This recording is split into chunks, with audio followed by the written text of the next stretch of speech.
Thank you, Ed. It's a pleasure to be here with all of you this morning. And what I'm going to do really is share a little bit about the journey that I've been on at Hospira for the last 4 years, starting back in 2009 when I first joined the company and responsible for organization development, share a little bit about what I found when I arrived and how I tried to address it through ultimately what became this Ignite brand. And you've covered a couple of my slides for me on the grant, so I won't have to go there. But I'm going to share a little bit about the Ignite grant with you as well, which is part of the program that's actually gotten a lot of recognition, a lot of interest in that. But I thought I would start first by just quickly sharing a little bit with you about Hospira. For those of you that may not be familiar with us, we are the world's leading provider of injectable drugs and infusion technologies, which basically means we're a pharma and medical device company. We are located in Lake Forest, Illinois, just about 40 miles north of Chicago here. And while we've only been an independent public company since 2004, we have a very rich and long history as we were a spinoff of Abbott Laboratories, which has an over 70-year history. So lots of history behind Hospira even before we spun off as a separate company.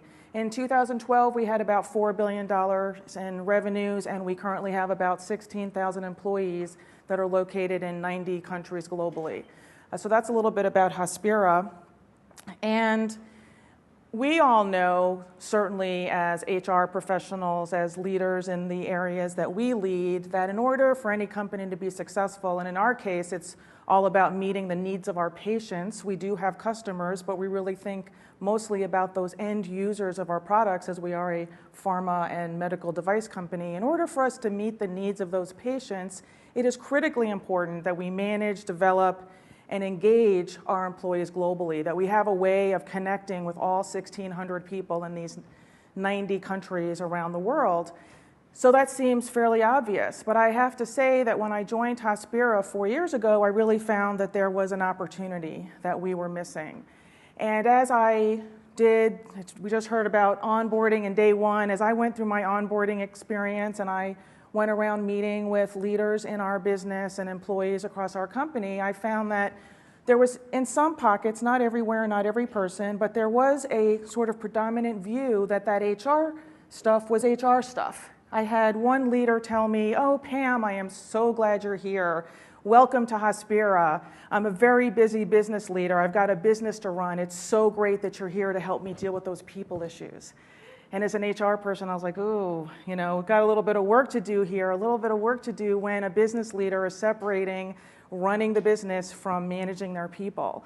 So I immediately saw that there was an opportunity there. In addition, when I went out and spoke to employees, I found that they often were not that familiar with the various programs and services that HR offered, or if they knew about those programs and services, they weren't clear on what the value was for them. A performance management, what we would consider a performance management process that helped them identify their development needs and position them for advancement opportunities, a very positive thing perhaps. Many of the employees just saw that as a conversation they had to have in order to get a rating, in order to get a merit increase. So there wasn't a really clear understanding that that HR stuff was actually for their benefit and in their service. So that's where I felt like we really had an opportunity. If we wanted to manage, develop, and engage our people, first we had to get leaders understanding that that was in fact part of their job. And secondly, we needed to get the employees engaged in the process, understanding that there were in fact some benefits for them. So as I looked at this 4 years ago, I really was trying to find an approach to leadership and talent development and engagement that would help us drive individual performance, which of course leads ultimately to improved business performance. And we've heard all about how highly engaged people and people who have development opportunities in fact do drive business performance, so I don't need to make that business case. So this was my strategic goal. And I was actually in a meeting with our head of our U.S. commercial organization as part of my onboarding, and he was telling me all about what commercial people do, that they sell products and services and that they have to create product differentiation and they have to create a value proposition for their products and services out in the marketplace. And he was talking about branding and marketing. And this is not going to be any surprise, certainly to our advertising people who spoke earlier at my table that talked about advertising. But for HR people, the notion of advertising and branding wasn't something that was particularly common. And I just had a light bulb go on that says, you know, that's what I've got. I've got products and I've got services and I've got employees who are my internal customers. And if I want them to be excited and engaged and participate in all of the products and services that we have to offer, which in fact are not for my benefit, they're for their benefit, then maybe what we need to do is exercise a little bit of a branding campaign. And so that's what we set out to do about 4 years ago. And we took a very traditional approach to branding. And this is the part where if I wasn't stuck in the box, I would actually come out there and ask for some volunteers to read a few little pieces for me, but I'm going to do that for myself up here. We actually did a classic exercise where we went out to our employees, we presented 3 different sets of messages and visual images, and we found out what resonated with them so that we could brand and build our branding campaign around something that would actually speak to our employees rather than the HR team saying, well, here's what we think we're doing. Let's actually go to the people and find out how they're thinking about this. So we worked with our internal marketing department. They created these lovely mood boards for us. This was the first one that was called Unique Dreams and Common Goals. And there was a long descriptor that went along with this. I'll read just a sentence to give you the essence of this message. Unique dreams and common goals. Every employee is unique and has distinct goals, desires, and contributions. At Hospira, we are brought together for a common purpose, fulfilling Hospira's corporate mission. Photos in this concept represent ordinary people doing extraordinary things. So one way that we looked at branding was around this concept of unique dreams, common goals, ordinary people doing extraordinary things to drive value at Hospira. The second concept, completely different imagery, different messaging, was about human sustainability. Here we said a sustainable organization creates a climate where diverse employees feel empowered and are able to exercise their unique talents while contributing to the greater good of the company. Hospira believes in preserving individuality while cultivating the talent within. So a completely different message, speaking a different language, different visuals. This resonated with some of our employees. The first one resonated with some of our employees. And for those of you that are paying attention, this one might look familiar. Ignite, spark the fire within. The third image was this spark the fire within.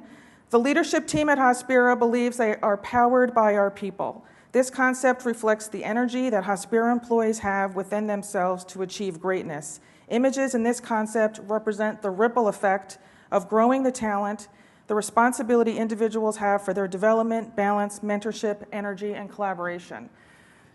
So 3 different options, 3 different messages, got feedback from across the globe, every demographic, every age group, to find out what type of messaging and branding would resonate most with our employees, and this was the big winner, the Spark the Fire Within. So in early 2010, we launched what is now called the Ignite brand or the Ignite programs with this visual imagery, Ignite, Spark the Fire Within. So this was the beginning of what has now been a 4-year process using the brand to help employees understand what all these programs and services are, these employee-facing activities that we do in HR, to help them first understand what's out there, and hopefully, secondly, get excited about what's out there, those first 2 elements of the strategic platform I mentioned earlier. So when we launched it, part of generating the excitement was we did little teasers. We had posters and table tents and things out around all of our facilities globally that didn't tell them what it was, just put the imagery out there and said, have we sparked your interest? We had this going for several weeks before we actually introduced a program or told them exactly what this was about. Again, kind of a teaser to whet their appetite for what was coming, and created a lot of energy and a lot of buzz around the organization. What is this Ignite thing? What's coming? We're kind of eager to hear more about this. You'll notice at the bottom there are 3 sub-brands: Inspire Excellence, Instill New Capabilities, and Invest in Our Future. And we actually continue to use those 3 sub-brands in ongoing communications. So in creating a brand, it's not just about putting it out there once, but it's about putting it out there over and over and over again, repeatedly, communicating with the employees about what's going on in each of these 3 areas. So this is just one example of an ongoing communication that's Ignite branded, that provides updates in each of those 3 categories around what we're doing to inspire engagement and learning, because that's that first bucket. It's all about engagement and learning programs. The second bucket is what we're doing Inspire is about engagement and talent development and performance management. The second bucket is about learning and development programs. What are we doing to help instill development in our employees? And the third is about investing. So it's all about the total rewards and what kinds of reward programs and recognition programs, tuition reimbursement, et cetera, that we're offering. So since we launched 4 years ago, we continue to provide this kind of branded communication that keeps employees connected to and educated about and learning about all of what's available to them coming from human resources. So a lot of detail on this slide, but essentially this just speaks to the fact that for all the programs, tools, and services that we have, whether they were existing or whether they've been created since we launched the Ignite brand, we're able to package everything into one of these three buckets, which again helps them connect the dots. So when I arrived, if I asked someone, what's the connection between our goal-setting process that we do in January and our performance management conversations that we have about the same time of the year, some of which apply to the prior year, but then we're also setting goals for the upcoming year, and then we've got this mid-year review thing that we do, and then we've got these learning programs, and oh, by the way, we have an engagement survey. They didn't know how all those pieces fit together. So by branding it, sub-branding it, putting in these buckets, always communicating about it as an integrated system that's connected, the employees have a much better understanding of what all this stuff is and how it all fits together and how it all helps them develop and grow in the company in Hospira. So I mentioned that a third piece of the strategy was also to create some personal accountability around the learning programs and the performance management and the talent management, because historically at Hospira, all of this was very kind of top-down organized. So someone in corporate learning would tell employees in Dubai what it was that they had to take in order to be successful. And we just felt that that was not the best way to approach things, and we wanted to make a shift from that approach where employees took more ownership and personal accountability for getting their engagement needs met, their learning needs met, their career management needs met, that they were the owner of those programs and processes within the company. That, of course, the manager and Hospira, the company, still have a responsibility to support the employee, to create the opportunities, to make suggestions, to help them network, to approve their attendance and learning programs, et cetera. There's still a role for Hospira and the manager, but really we want to shift the ownership and the accountability more to the employee. So as we launched and relaunched programs, this was a common graphic that went along with those communications to remind and reinforce for the employee that this was their life, this was their career, this was their opportunity to drive their engagement and their learning and their career advancement. So one example of a tool that we launched after we launched the Ignite umbrella or the Ignite brand is the Ignite Your Growth Toolkit. So if we're asking employees to take more ownership and accountability, we have to provide them with the tools and the resources to be effective doing these things. So as it came to career management, we had a lot of tools and resources in the organization, but they weren't packaged, they weren't user-friendly, they weren't customer-friendly. So we packaged them all into this Ignite Your Growth Toolkit, which had multiple parts that allowed them to do self-assessment, to figure out where they wanted to go with their career, to help them put a plan together to get there and provide some resources that could help them with their development needs. So we just took a lot of existing things, augmented them, packaged them, branded them, and put them out there to the employees and said, if you're interested in driving your own career development, career advancement, here are some tools that will assist you. The second example that I want to offer is the one that Ed mentioned, which is the one that's gotten a lot of visibility, is the Ignite Grant. And this was the first tool or the first program that we launched when we launched the Ignite brand. And the Ignite grant is now in its fourth year. 2013 was our fourth year. And what this grant does is it allows individuals to come together and determine a learning need that they have and to then put together an application to receive up to $5,000 US to get that learning need met. So as I mentioned, I can't possibly know what somebody in Dubai needs, but if 2 or 3 people in Dubai get together and determine that X training is going to help them be much more effective in their role. Through the Ignite grant, they're able to put together an application. We ask for a business case for a return on investment. They do their legwork and the research to find the vendor or the trainer that's local and can meet their needs, and they submit the grant application, and then hopefully they have that grant approved and then can go ahead and get that learning need met. So again, ties very strongly in with this notion of personal accountability and ownership. Rather than waiting for me to tell them, they figure out their own learning needs and they make it happen. But we support them by providing that funding. So this has been a very powerful, positive program at Hospira. We get over 180 applications a year, and with our funding dollars available in 2013, we were able to offer 40 teams representing over 1,000 employees globally an opportunity to participate in the Ignite grant.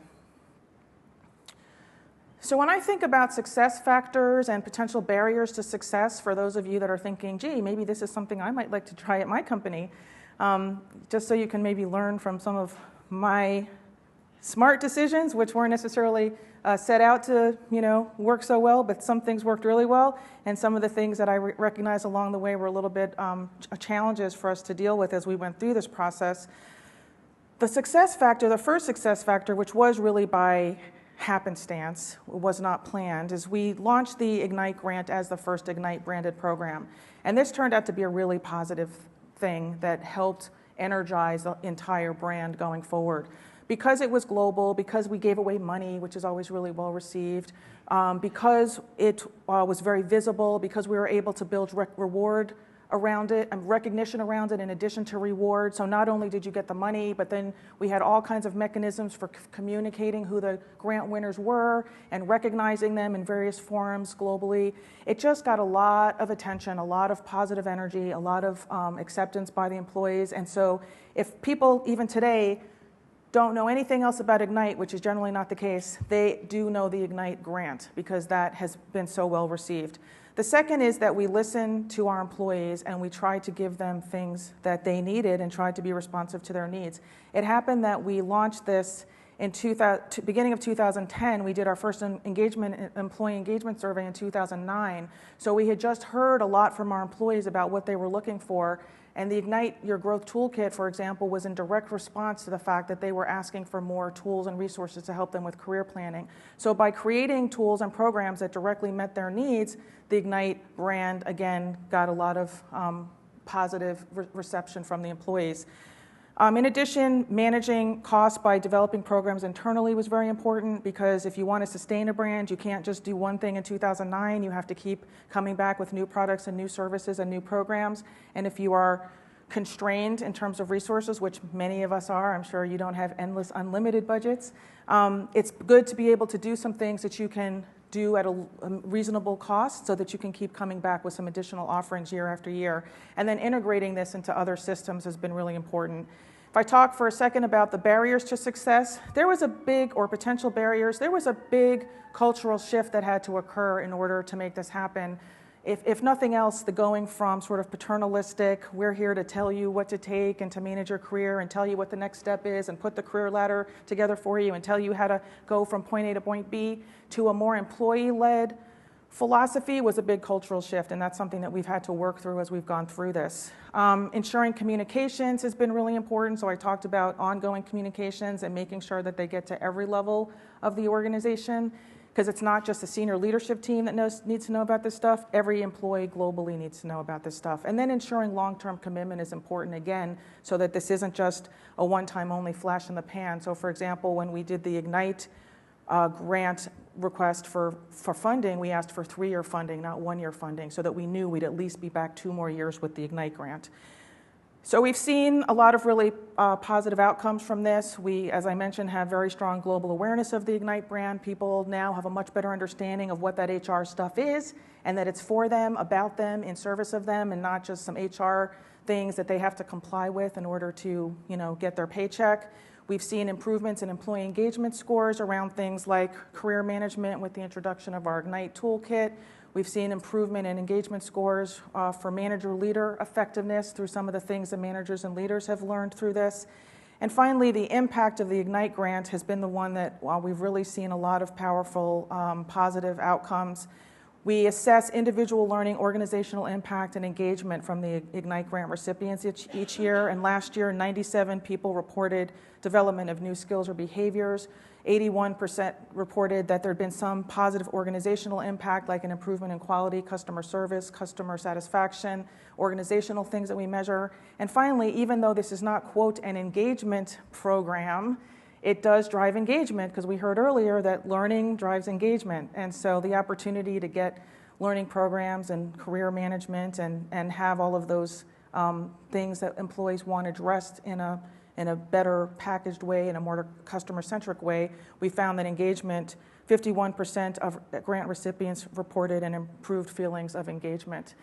So we're in year 4. It's continuing to move forward. It's a very integral part of life at Hospira. Everyone knows about the Ignite programs and the Ignite grant and the Ignite offerings.